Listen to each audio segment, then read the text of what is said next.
checking into the team was different because I knew a lot of the guys. I knew a lot of the senior guys. I'd kind of grown up with them, but I'm not connected to them. It was never a, hey, what's up? It was never like that. And they made it known. Like, some of the guys I've known my entire life. And then we went to Iraq, and I felt like a fish out of water for the first couple weeks. I couldn't believe it was happening because I wanted it. Like, I wanted to go to Iraq so bad. I wanted to go to Afghanistan. I wanted to get into a fight. And then when you got there, I felt so immature. And not immature, like maturity-wise, but immature in life. Like, it was hard for me to wrap my head around because you'd hear all this stuff on the news about WMDs and oil and all of this and, you know, all this negative spin they would put on it, and none of that mattered.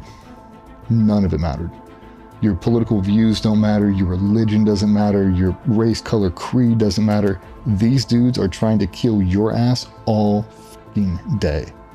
And it was. And a lot of it you felt helpless because you would just drive these routes trying to get from base to base, and you would just see this wreckage on the side of the road. It's just, there's no way anybody survived that.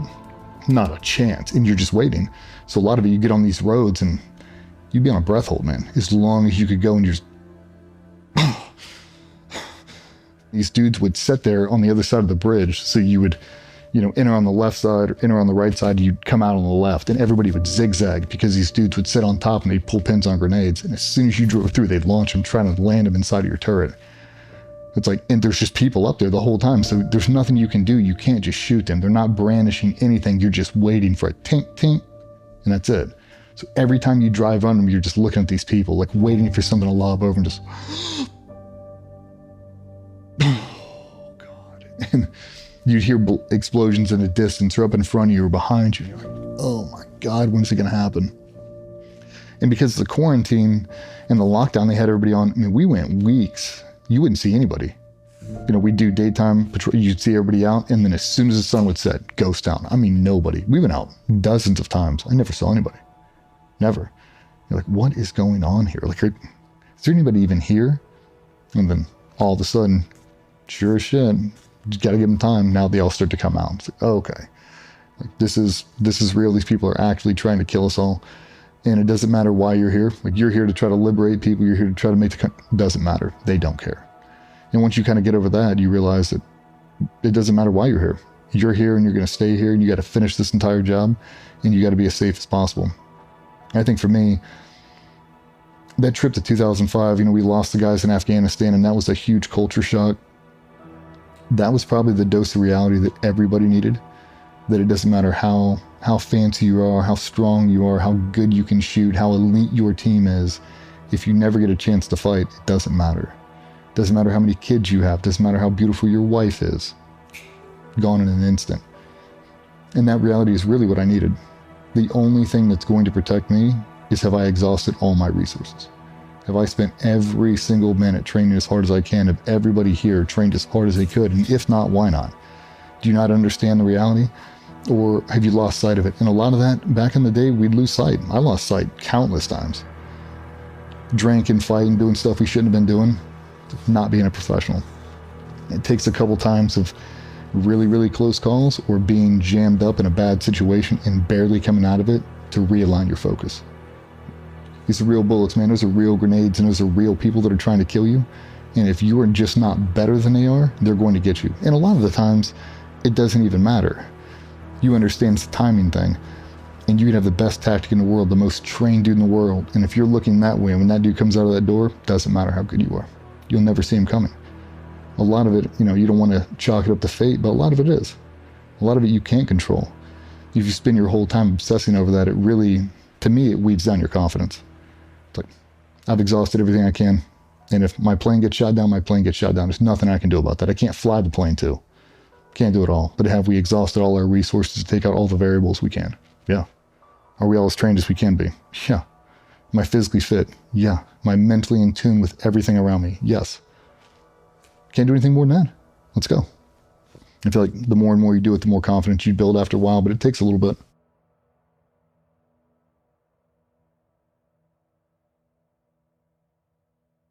You know, they're always calling for O-negative blood every hour on the hour. And you're like, what's up with all the O-negative blood? And you're like, universal donor.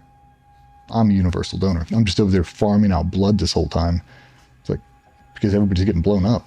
It's like, it's just not happening to us. We're just missing it over and over and over again. It's like, are we just that good? Are we just that lucky? That's not the truth. That's not the truth at all. They don't care who you are. It's just a timing thing. They're just waiting for the next vehicle. And we're never that next vehicle. We just missed it. And then when that helo got shot down in Afghanistan, that really was a reality check that it doesn't matter. The dudes who were on that helicopter, guys who were on the ground, were so good, so trained, so experienced, and it did not matter. The pilots, you couldn't have picked better pilots on Earth. I mean, they were the best pilots that have ever flown aircraft. They just are. Still got shot out of the sky. Doesn't matter. Like when you take that away, you take out that blanket of, like you show them that blanket of vulnerability, like you're not invincible, dude. You are not. That patch, that flag you have on means shit. Nothing. It's not going to protect you. It will not. The only thing that's going to protect you is timing.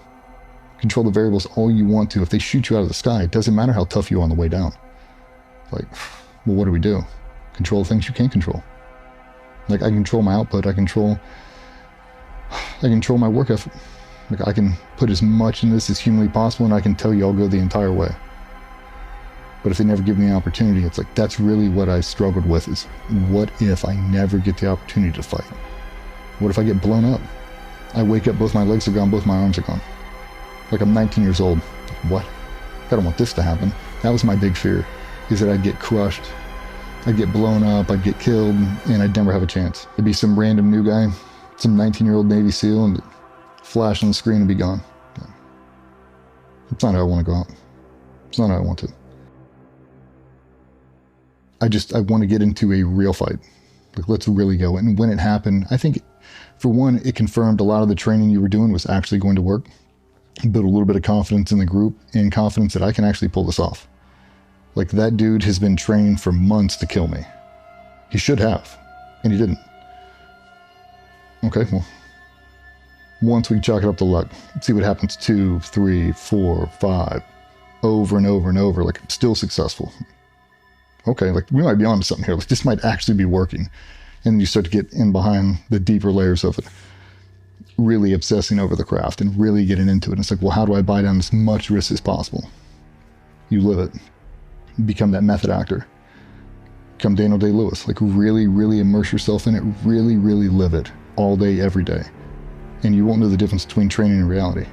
It's like, now your training becomes so realistic, it ingrains in you. You'll see guys in training that there is zero difference. If you were to record them, they don't know it. In wherever on a training mission, flash forward to Afghanistan, the exact same scenario, you'd have no idea where they are.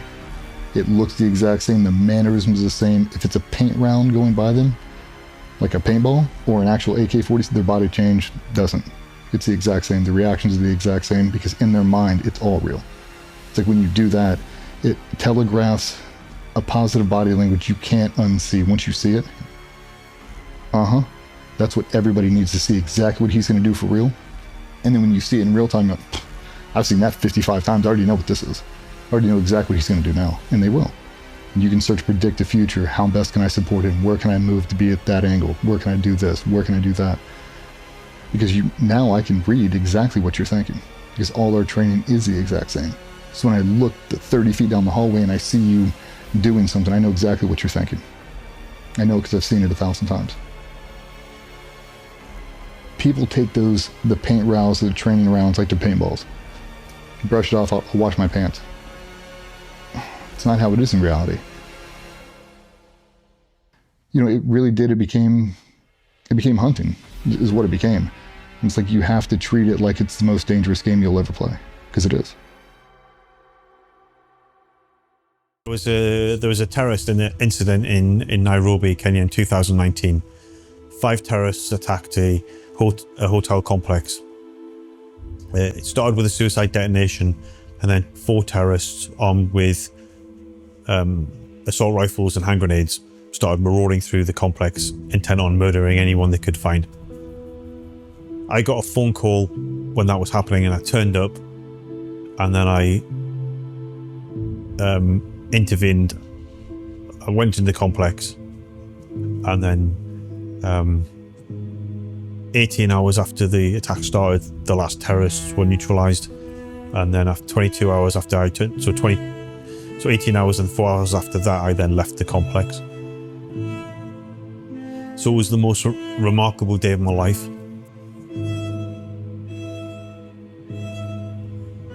And when I was living there, I had no intelligence. No one said that this was going to happen or thought this would happen. It had happened. It had happened before in the past, but it was this thing. There was nothing to lead me to think that, oh, there's going to be an attack on a hotel. But for some reason in my mind, I thought this could happen. There's nothing that told me that it was going to happen. There's no intelligence, but I was I was ready for it. When I mean ready,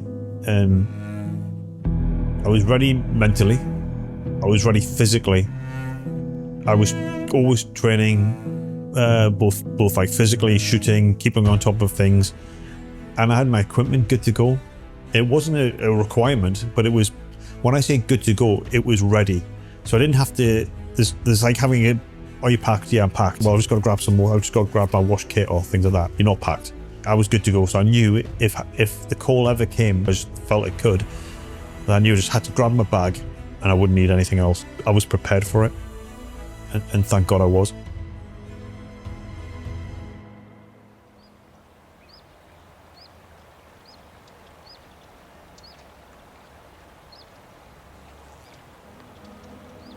So that morning I'd been doing my own training and things, and then I was driving back to the city and drive onto call it the main, but it's still a dirt track.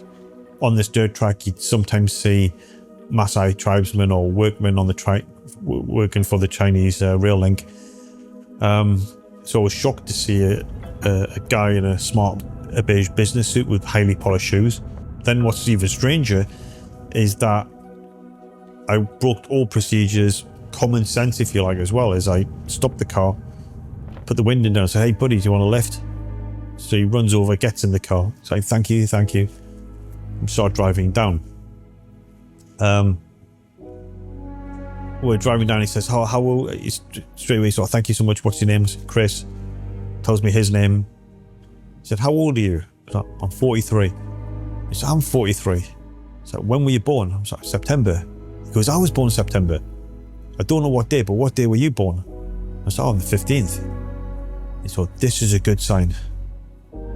That means you and I were both born in September 1975. And then he chuckles, goes away.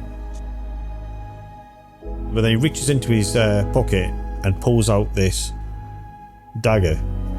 I'm completely chill about this. I have no feeling of threat. It's curved. It's called a Chris. The thing that was unusual that this had two tips. It might have been broken at the end, but it looked like it had two tips. And I jokingly say to him, you're not going to try and kill me with that, are you? He goes, oh, no, I carry this in case I come across any demons or evil spirits on this road. It comes in handy. He chuckles to himself, puts it away. I let him look at him and say, hey, judging how you're dressed, I take it you're going into the city. He's like, no, please just drop me off at the first village. Bring the truck to a stop. He's like, oh, thank you so much. He opens the door, and when his foot hits the ground, everything changes. So his foot hits the ground, his face changed. He's still the same shape, but it's a bit like if you say to someone, if you insulted someone, do you know how you'd get all serious and go like, what? And his face changes, and it's like, Chris. And his voice is different. It's the same voice, but it's different. The description I use is it's quiet but loud, and it's everywhere. It's not coming from the direction of his mouth. It's coming from everywhere around me, and I can feel it in my heart vibrate everywhere. I was like, may God bless you many times this day. And then like that, snaps out of it. Oh, thank you. And then close the door, and then he runs off. And I thought that's a bit strange. But some 30 hours later, after the most remarkable day of my life, that came to mean something. And even before I'd even left the complex, I was walking out towards my pickup to get back in it, and I could hear his words. And I was like, in my heart, I was like, Yeah. Everything was leading me to that point. Well, I'm so thankful I was there to help. I was so thankful I was there to save people's lives. And I'm so thankful that it gives me some sort of closure on my life up until that point. That every time I take a beating, every time I give a beating, every time I didn't get a job or didn't do well or did that, it was all plotting this course where I had to be in Nairobi on that day. And everything, and whether it be career failures, whether it be trouble, whether it be anything, it was all, any relationships were all leading me to that point. And it's like, the thing was, my training started the moment I was born for that day. When I had got that message about may God bless you many times that day, that's when the clock was ticking, because everything after that, that's when everything was in motion for that day. I went and got my haircut after that. Then I had lunch with a cheeky cocktail, and then went back, had a shower. But when the call came, the whole city was collapsing in on itself. So every second counted, and everything was just perfect. For when I stepped out that shower, the phone rang, everything from that moment was sweet. I always believed in God, and even though I wasn't brought up, I didn't have to go to church and things like that. I do recall looking at a Bible at an early age. And so here's something that's strange. So in 1999, Airborne Brigade were leaving Aldershot and going to Colchester, in the case of Pathfinders, to Watcham Airfield. On the last day there, I read the lessons in church, and at the end of it, because it was my last day, the congregation gave me this cross. And it's on one side it's got Remembrance Day, because that's when it was, so Memorial Day for the Americans, all that kind of thing. 14th of November 1999, and on the front it says, may God always guide you. Cool. So that lived on a shelf in my home all the way through until then. Okay, Kenya happens. Life goes on. I'm in Brooklyn, New York, or in November 2019. That's when I get the phone call from the commanding officer of 22 SES, and he said, "Just so you know, you've been given a medal for what you did in Kenya. Thanks a lot." That's it. Kind of what the conversation was all about. Didn't think much of it. I then get back to my home in Hereford, where I lived at the time, like a couple of months later. And this is what's strange. This is on the shelf because I hadn't taken it to Kenya, and it was in my home in Hereford, and something compelled me to grab it. So I grabbed it. May God always guide you. Then turn it around, and I thought, oh, what are the chances of that? On the day when I got told I would been given an award for my day in Kenya, it was exactly 20 years to the day that this was given to me. What I think strange about it is the coincidence of the date, but it was also what made me grab that and then look at the date, because I'd never done that before. I never went, oh, I wonder what date this was given to me. And I grabbed it and looked and went, oh, right, isn't life strange sometimes? This is my third war, it's Fallujah. And I'm doing a left seat, right seat with the Army. So we're doing a battlefield turnover. The Army has been overrun. They've given it to 1st Recon now to take over. The Army's been overrun. They've taken so many casualties, so many IEDs. They called me back as an instructor to take a team to Fallujah to create some law and order. That was the most dangerous place in the world. We get a call that these contractors are in contact. By the time we get to that bridge, they're already burned up and hanging on the bridge. Delta comes in to do a hard hit. They're in Little Birds. All my recon brothers, we're all infantrymen first, by the way. We're all infantrymen, machine gunners, riflemen, mortarmen. We know the basics of all combat. And of course, we're high speed too. I get everybody down online. We bring our gun trucks down into defilade so only the gun is hanging up. Delta comes in on some pretty high speed, tricked out Humvees, and their Little Bird gets blown right out of the sky right above me by a heat-seeking missile. Delta doesn't know what to do. we open up and just start lighting up everybody in that ville that's got freaking weapons and RPGs and anybody moving to us. That was my first 3 days in Fallujah. Welcome. You know, good morning, Fallujah. And I lived this way for 7 months, day and night, overt and covert missions. I don't remember ever really doing anything except looking for the enemy to kill. However, I never was angry. By the way, one of my teammates was killed, and eight of my brothers were wounded, one of them horribly. I never was angry, but I knew everything was on the line, and I would never be caught because I was not aggressive enough. Therefore, fear was not going to be in the equation.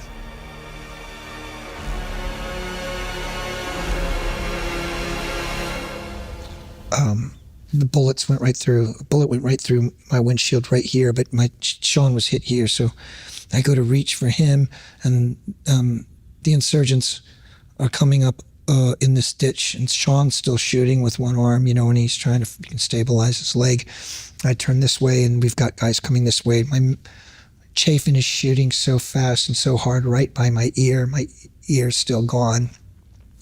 We chop our way through this thing. 3 of my tires are blown out. There's bullets all over the freaking Humvee. We somehow get our way out after we've secured the area by killing all the insurgents. Then I've got to get him out of there. And we still got a machine gun that's way up the road that's shooting too. So the car is like a clown car. It's going like this, you know what I mean? And I'm scared to death because my best friend and the hero and the man that's been to Somalia and Haiti, the freaking salty snake eater recon marine, is leaving me, and it's now me in charge with my other 3 men. And I'm like, holy smokes, we don't even know how long it's going to take us to get to Baghdad. We're way ahead of everybody else. We're just chopping our way through every city. And I get him to the Cassivac, hasty Cassivac with a helicopter and some trucks. And there's some wounded American soldiers. This is far away. This is maybe 20 kilometers backwards. And then there's some wounded Iraqis. And like with tears, but also pride of my man that's leaving, and then the pride he had in his eyes for me, knowing that I'm going to go all the way with these guys, and me gingerly running through his ruck and making sure I get his watch cap, his black watch cap, and his freaking Copenhagen, his dip. And those moments of real humanity, of real humanity, and real hope, and so be it if we all die doing this thing. At least it was real for us.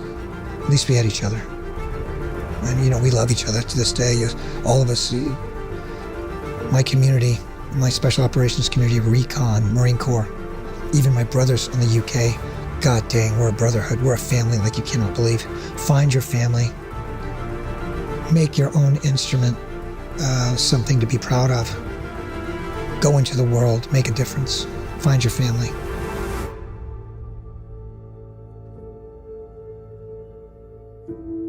To this day, I still have sleeping problems. And I still have sleep to this very day because of that. Naturally, my heart starts beating really fast when I get really tired. Or what, like this morning, the cats woke me up, and I got up, and I want to get a few more hours of sleep, but anytime I wake up, my heart starts beating really fast. I think it must be from the 1 or 2 times I fell asleep eventually I'm up for 3 days on mission. I hear squawk of the radio, because sometimes there's incoming, sometimes, it's combat, it's war. I'd always wake up, my heart's beating. What's happening? I still get that response even now, even if it's just the cats that jump up. So, I gotta pay for this. That's okay. At least I can. Imagine what the alternative would be, Jordan. What if I succumb? That means I would have died there, or worse, the men would have died, and then I would have taken my own life. I know I couldn't have lived with that. That would be the alternative. I think some of this PTSD is an honor to have. I believe my PTSD is an honor to have, and I treat it as such, and therefore, do not let it rule me. Understand it for what it is, and try to better equip myself so that I can live a fruitful life.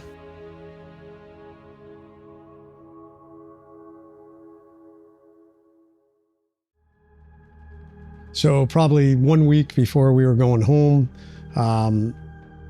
we got tasked to go after a high-level Al-Qaeda leader. Guy, he was the #1 leader for the Anbar province of Iraq. Launched on that mission, took down the initial target. Nobody was there. We thought it was going to be a quiet night. Basically, we found all kinds of weapons and IED making components, and we were going to blow that in place. It was about 3 a.m. in the morning at this point, and we thought, okay, that'll be it. We blow this, we blow up the IED and explosives, and then we're out of here, extract, and that'll be it for tonight. And while we were waiting on that, we saw a bunch of activity on another house about 150 yards away. Saw some individuals run out of that house, run into some vegetation across the street. And my boss came up to me and said, hey, we just saw this. We had seen it before. We had seen individuals run and hide in vegetation and things like that. They not realizing, we have snipers with eyes and things like this who are watching. And he said, let's wrap these guys up. Typically good people don't run out of buildings in the middle of the night and hide unless they have a reason to. So yeah, I took my team. We navigated through this vegetation, coming up from the south to the north where these guys were hiding. And we did not know it, but they were the last part of a ambush line that they had put into that vegetation. So they had fighting positions built in there. They had multiple machine guns and AK-47s. And we came up behind them. But what ended up happening is we got separated in the vegetation. That's a really dangerous situation to be. We call it a blue on blue. Where friendly forces are both shooting at each other with the enemy in the middle. So we made the call like, hey, push out of the vegetation. We'll push out of the vegetation on this side, and then we'll get to the north and we'll link back up. We were not aware. We were asking. At this point, we had a AC-130 gunship. It's kind of an aircraft that has weapons and high-level targeting equipment to be able to see things happening on the ground even at night. And I was talking to them and I said, hey, can you see anything? Are you seeing any movement? No, we're not seeing anything. Are you seeing any weapons? No, we're not seeing any weapons. So we just said, okay, we're going to push up to the north. We're going to link back up, and then we'll go into the vegetation and wrap these guys up. Oh. Yeah, we walked right into their ambush. So when we went up to the north, we walked right into what we call the kill zone. So all the weapons are pointed this way, and literally they opened up on us. So my medic was initially hit, took a round right below the knee, severed both bones, which dropped him into the ground. One of our other guys ran forward and started to drag him back, and he was shot 3 times up the body. Still a strong and big enough guy to drag himself and the medic back to, it was like a tractor tire behind us. DJ was with us. He bounded back, and the only points of cover, meaning something that'll stop bullets, were the tractor tire, which is kind of like this large John Deere style, and like one tree. And DJ fell back behind the tree. The rest of the guys fell behind the tire, and I was still out front at this point. I was laying down fire when I initially got shot. So I got shot across the body armor and took the round in the arm. I thought my arm got shot off in the moment. I'd never been shot before, and it was with a PKM machine gun. So it's a big belt-fed weapon that shoots pretty big bullets, 7.62 by 54. And when it hit me in the arm, I lost all feeling, and it actually felt like, I've often described it like if you bang your funny bone. It's kind of like that, only by like amplify that by 1,000. It literally felt like a lightning bolt struck me in the arm and traveled up my arm and like spiked me in the back of the head, and then I had no feeling. So I think my arm kind of caught on my gear, because now it's nighttime. It's like 3:30 in the morning. So when I reached over, I didn't feel my arm, and my initial thought was, "Holy shit! I just got my arm shot off." I tried to shoot again. I think I dropped down, and then I was taking a lot of fire. At this point, I took a round off my gun. I had my left night vision tube shot off. I was taking a lot of fire. So I decided I was going to try and move back to the tire. So the guys said they saw me stand up and turn and run to them when the round hit me from behind. It caught me right in front of the ear and traveled through. So they saw me fall in front of them and thought I was dead. We don't know how long, 5, 10 minutes, I was unconscious. The total gunfight lasted probably 40 minutes. But they were engaging the enemy. I'm unconscious, and literally this firefight is happening directly above me. When I finally came to, I basically woke up, and what I remember was I was laying on my back, and I was seeing laser beams travel over me, which at first I couldn't quite put my thoughts together.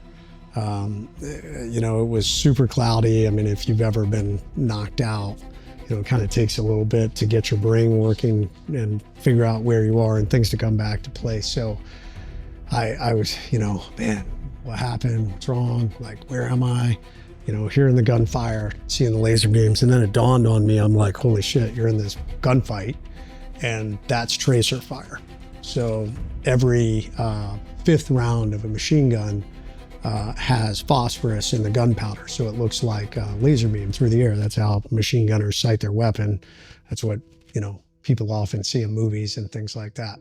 So I remember, like, that was my first thought, like, holy shit, like, literally that's right above me. Like, if you sit up, you're dead. I was like, man, you know, I quickly realized, like, man, I am out of the fight. I tried to get my tourniquet on. We had been trained. I knew I'd been shot in the arm. I remembered that. I think at some point I remember reaching up to my face and realizing, holy shit, like, there's a giant hole in my face. Like, I've been shot in the face.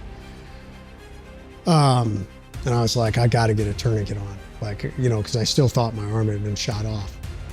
Interesting, I used to carry my tourniquet either on the top, or I think I carry it on the bottom of my body armor. And I use these really thick rubber bands, which for a healthy, strong individual, no big deal. But when I tried to break them, I'd already lost so much blood. I was so weak, I couldn't get my tourniquet. I was like, holy shit, you know, I'm gonna bleed out because I can't even get my own tourniquet on. So there was a lull in fire, and I remember calling out, or I might have even gone on the radio, I'm not sure, but I called out to my team leader, and he said, Red, you're still alive? I was like, yes. How long to the medevac? Because I knew I couldn't last that long. So I was like, and reality is I should have realized, you know, hey man, we got to win the gunfight before we can bring in the medevac. But I trusted them to do that. And he said 5 minutes. So I think that was probably 15, 20 minutes, you know, period of time. I think when they realized that, they requested a fire mission. The gunship said, we're so close, we'll kill you guys. You guys are way too close. You are in extreme danger close situation, meaning if we bring in the rounds, they're going to kill you the same time we kill the enemy because of the fragmentation and blast radius. So they wanted us to move back somehow. And my team leader was like, there's no way. There's no place for us to go. You know, Red's pinned down out front, 10 yards. We can't run into this gunfire. So we asked again, probably 5 minutes later. They said no. The third time, probably 5 minutes later, he said, look, no one's going to be left. He's like, we're going to be out of ammo, and these guys are going to bleed out and die before we can get out of here. So he's like, you have to bring in this fire mission. So at that point, they basically said, the responsibility's on you. You are accepting responsibility for the fact that we may kill you.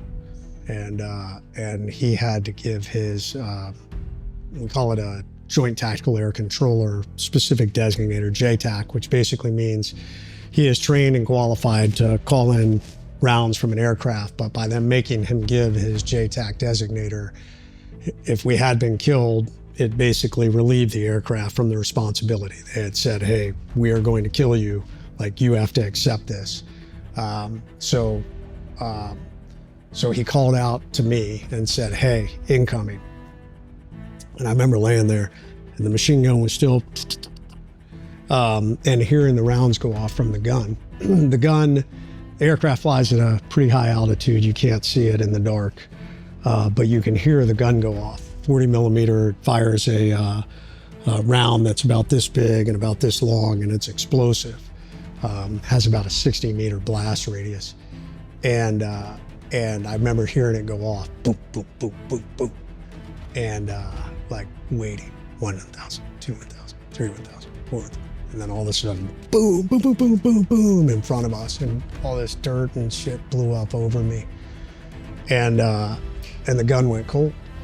And I remember hearing the guy on the gun crying out in pain. Allah, Allah Akbar, he was, calling out to his God. I remember thinking, stand by. And next rounds came in, boom, boom, boom, boom, boom. At that point, my team leader ran forward and got me and dragged me back to the tire and got a tourniquet on my arm. So saved my life. The guys were also back there. They packed my face. We ended up calling in several more fire missions to take out the rest of the enemy. And then finally we called in the medevac. But that fire mission was the closest fire mission ever executed in the entire Iraq war. Like literally calling rounds directly on our position. I wouldn't be here. It's nothing heroic, nothing amazing. I'm not this incredible warrior. I mean, the only thing that happened for me that night is I stayed awake, stay alive. That was it. That was my primary focus, and I trusted my teammates to be able to win that fight, and they did. And I owe my life to my teammates. I owe my life to that gunship that was up overhead. And then shortly later, I would owe my life to all the incredible medical doctors and nurses who, saved my life in that operating room, an hour later. So basically, the early days of Bosnia, which is typical regiment thing, the Bosnia War kicks off. The regiments asked to be involved. At the time, it was NATO, UN bases, so we didn't really have a role other than observers. Go out to find out what's going on in case it escalates anymore through Europe, all that sort of stuff. So the job we had was unusual for the regiment. It was, surveillance gathering to a degree, but supporting more UN and making sure that people are doing, and who's doing what, who's doing violations from being on the ground. What I would say about it was a dangerous job, very dangerous, because we didn't really have any massive support. We didn't have the rest of the regiment. We were very small numbers, gathering intelligence, all that sort of stuff. And 1 minute, there was 3 factions all fighting each other. It was a real mess out there. You got Croats, Serbs, and the Muslims all having goals at each other, cleansing each other's areas, all that sort of stuff. So we were finding all that sort of stuff out. Over the period of time of being there, people started to trust us because we'd go where nobody else from the UN would go. We were literally going through minefields, into combat areas. I know it was crazy. We were getting shot at, we were getting blown up. Mad risk when I look back at it, but that's what we had to do, and that's what we did.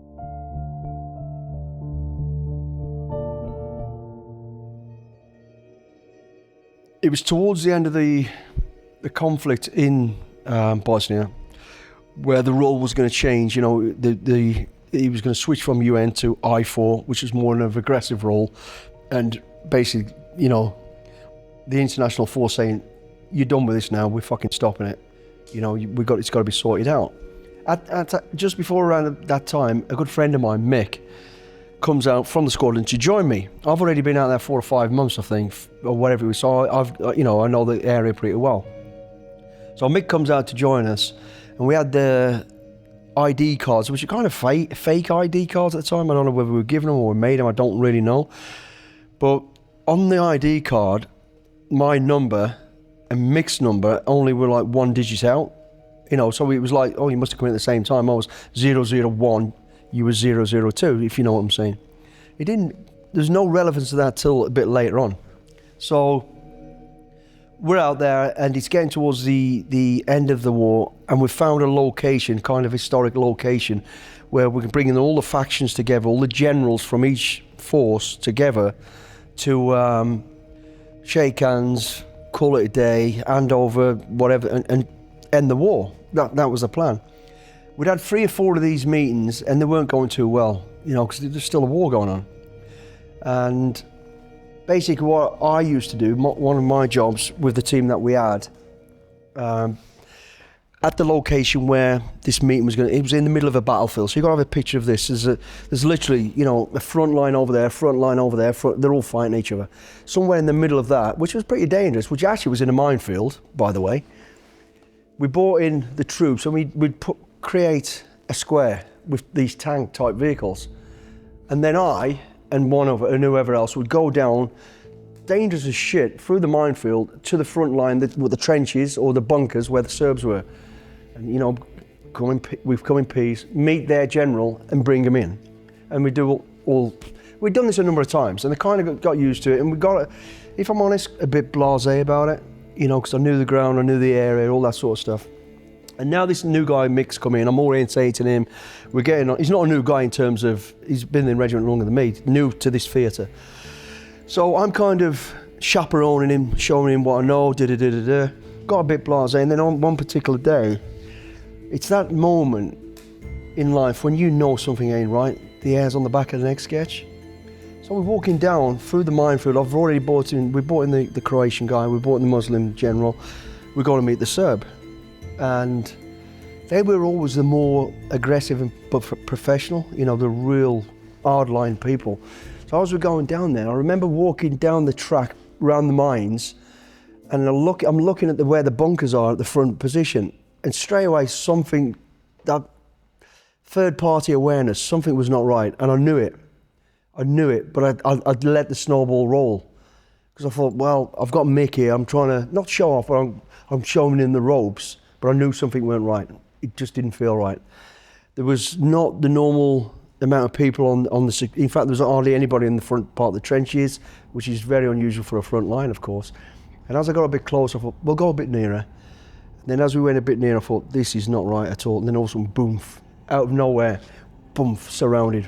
AK-47s all around us. Boom, got us, grabbed us, run us over the line. So I'd never been that side of the Serbian border before. Over the Serbian border and into what looked like an old cottage, bungalow. And then we're kind of outside the bungalow and they're screaming, shouting at us, you know, kind of aggressive. Took the weapons off us. We only had pistols because we had to come with peace. We're not here to fight, that sort of thing. Took the weapons off us, took bits and pieces off us, quick, almost strip search, give our kit back, and then took us into this building. And it was one of the weirdest moments ever because we went into this building, as I remember it, and there's a big wooden table. There's like benches round the side, and they throw us onto this bench at the back end, just slam us down, you know. And then went to, like, if I looked at him, they're like, wouldn't speak. They kept swinging their fingers and pointing. And I remember looking at them, and it was kind of a dim lit room, and they all had massive beards. They looked like big, proper, hard people, like, you know.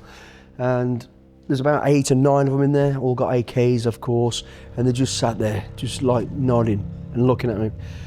Anyway, so there's me and there's Mick, and my head now is spinning through a world of emotions. I've gone from shit, I f***ed up, to, you know, feeling stupid because I've led us into this and I shouldn't have done, to feeling guilty because I weren't so bothered about me. I was more concerned I've got Mick in this mess. And then I went through, not cockiness, but a calmness of, hang on a minute, we're okay. And I could speak the language. I'd learnt the language. So I tried, you know, I was like, "Ya sam bili kakos there?" And they obviously knew and they just went, like this big monster of a man. And I was just, oh. And I could feel me going, oh, fuck, we're in the shit. And now the emotions have gone from what I've just all spoke about to, oh, we're in the shit. I don't really know where this is going. Then in my head, I'm thinking, I've got a map in my pocket. And you never mark a map, you know, but because this was a UN thing, I had marked it. There's nothing really, but in my head I'm thinking, I've marked a map. They're gonna fucking, you know, think I'm a spy or whatever. I'm gonna get whatever. So I'm really concerned, but for whatever reason when the searchers, they didn't take this map. but they're taking our ID cards. Anyway, next thing, after a period of time, I can't remember how long we're in there, we get ragged out, literally fucking dragged out, thrown in the back of this old 4x4 Pajero thing, thrown into the back seat, slammed against each other, we're kind of trying to make contact and the like.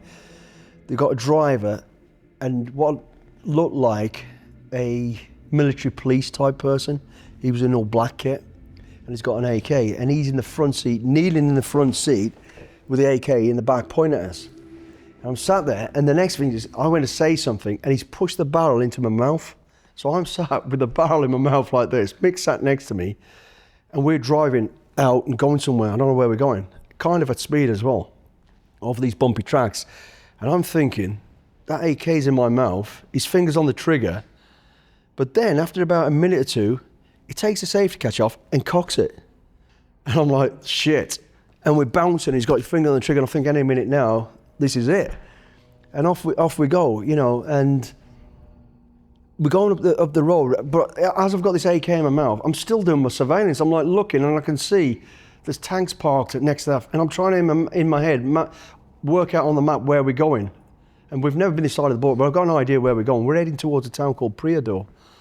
I knew that, and I was like, okay, I've got that, there's tanks over there. I'm thinking about the plan I'm gonna brief when I get back instead of really what's going on. And it's kind of swaying every now and again back to, this weapon's in my mouth. Then I went through a phase of, if he breaks my teeth, I'm gonna kill him. It was just surreal moments. They took us into this compound where this building was, and the next one we're in a couple of porter cabins, like police porter cabins. And it was all kind of civil then. They never really beat us anything, but they're quite aggressive with us. And then we sat in almost, you could, like the entrance area, the reception area if you like, on this bench, not allowed to talk. And then one at a time we're getting dragged into this room. And there's two guys, one behind a desk, very stern looking, very aggressive. One guy behind the desk just staring, not saying a word, just staring me out. And then the other guy in perfect English going, who are you? You are not UN, you are Special Forces. I was like, fucking hell, where's all this going? And interrogating basically. And then I'm trying to speak Serbo-Croat. So next thing, they're going at me. And then they picked up on, and I'm thinking, fucking hell, where do I go with this? And I'm going, no. We're UN, you know, I'm playing the game and trying to play the field tired, field worried, all that sort of stuff. And I wasn't really worried, I was just still in this surreal state of mind. And then he's got the two ID cards. He goes, how do you know that guy there? And I goes, well, he's been working with us, but he's only been here a short while. And he goes, you're lying. I was, no, that was the truth. And he goes, your ID card, number 001 002. And it was, he'd make it come in, and I was like, but then in my mind, I thought, brilliant. They're picking up on a lot of bullshit trivia. I can play this. This will keep us going. But at the same time thinking, what the fuck are they going to do with us? What's happening here? So this goes on for a period of time, blah, blah, blah. Mick gets dragged in, and he's only in there about a minute. He's back out on him. I'm in again. Dragged out again, thrown in the back of the vehicle, and then driven at speed all the way back to that the checkpoint where we've been taken. Given our kit, thrown out to walk back, just done. And we're like, what the fuck was that all about? And then we end up back at the thing, and then they're like, no, wow, welcome back. You know, the blokes, they were putting a plan together to come and rescue us, try and find it, but they didn't know where we were. And basically, we tried to work out why they were doing this. And I think what they were going to do was take us and use us as human shields and basically strap us to the gates of a compound where they've got whatever ammunitions or whatever it is. So if you bomb it, fucking, you're going to kill your own people. And that's what I think they were going to do with us. We never really got to the bottom of why they did it, but we did get released. And I know why we got released, basically because once the rest of our team that were with the delegation realised we'd gone, they went, okay, they got permission then to hold the generals. Because when I'd gone, somehow the Serb general made his own way in, went into the meeting, denied anything about us. They denied we'd been down to that checkpoint. It was a bizarre situation. It could have gone anyway, mate. I mean, From the moment we got tucked into that building and seeing those people there, hardened people, they've been at war for 4 years or whatever it was by now. You know, they'd seen death, lost their families, they didn't give a shit about who we were. And, you know, one wrong move and bang, they'd have shot you anyway. It was a real sticky, weird situation, which I never want to be put in again. Looking back on it, it was an amazing experience. It was very, very surreal, you know, and the devastation and the suffering of the people, it was just horrible. The whole scenario, when I look back on it, was one of the worst times of my life, to be honest, what was going on there.